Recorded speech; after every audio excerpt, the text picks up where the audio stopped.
বহু বৎসর আগে কোনো এক চাঁদের বুড়ির চরকার সুতো ধরে ছেড়েছিলাম আমার প্রিয় জন্মভূমি বাংলাদেশ। অনেক ঘাত প্রতিঘাত পেরিয়ে অক্লান্ত পরিশ্রমের মাধ্যমে যদিও নিজের ভিত মজবুত করতে সক্ষম হয়েছি, ততদিনে হারিয়েছি অনেক কিছুই। আলো ঝলমলে যান্ত্রিক এই শহরে যে যত বেশি কাজ করবে সে ততই সমৃদ্ধ হতে পারবে। সাহিত্য সংস্কৃতির কানাকড়ি মূল্য নেই এখানে, নেই কারো কাব্যিকতায় ভরা সুন্দর একটি মন। সবাই যেন পাগলা ঘোড়ার মতো ছুটছে অর্থের পেছনে। আমিও তাদের থেকে ব্যতিক্রম নই।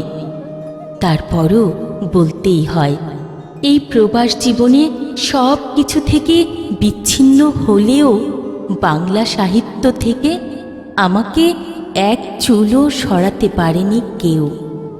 কুলির হাঁক ডাক, রিকশার ঘণ্টা, মাঝি মাল্লার ভাটিয়ালি গান, কোকিল ডাকা বসন্ত, দোয়েল ডাকা ভোর, ষড়ঋতুর প্রতিচ্ছবি চোখের সামনে ভেসে ওঠে প্রতিনিয়ত।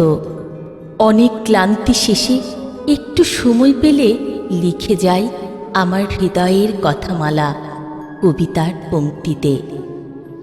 বড়ই অনুতাপের বিষয়, জীবনে অনেক সফলতার মাঝেও লুকিয়ে রয়েছে আমার চরম ব্যর্থতা।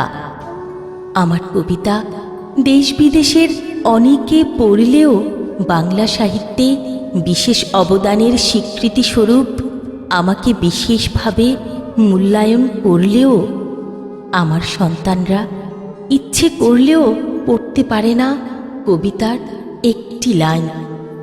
তাই আমার লেখা তাদের কাছে অনেকটা মূল্যহীন।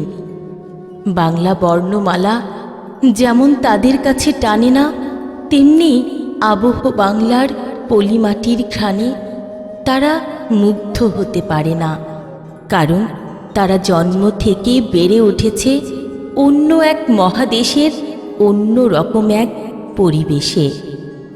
কিন্তু আমি তো আমার দেশ, আমার ভাষা, আমার সংস্কৃতি কোনোভাবেই ভুলতে পারি না।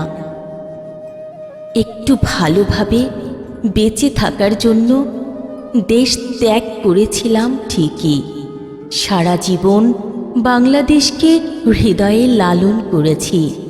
আমি গর্বিত। আমার একটি দেশ আছে, একটি মধুর ভাষা আছে। সে আজ দেশের গণ্ডি ছাড়িয়ে আন্তর্জাতিক ভাষার মর্যাদায় অধিষ্ঠিত হয়েছে। একদিন আমার নিথর দেহটি মিশে যাবে বাংলার মাটিতে। সে আমার আজীবনের প্রত্যাশা। তাই জীবনের শেষ দিন হলেও প্রত্যাবর্তন চাই। জীবনের শেষ দিন হলেও প্রত্যাবর্তন চাই।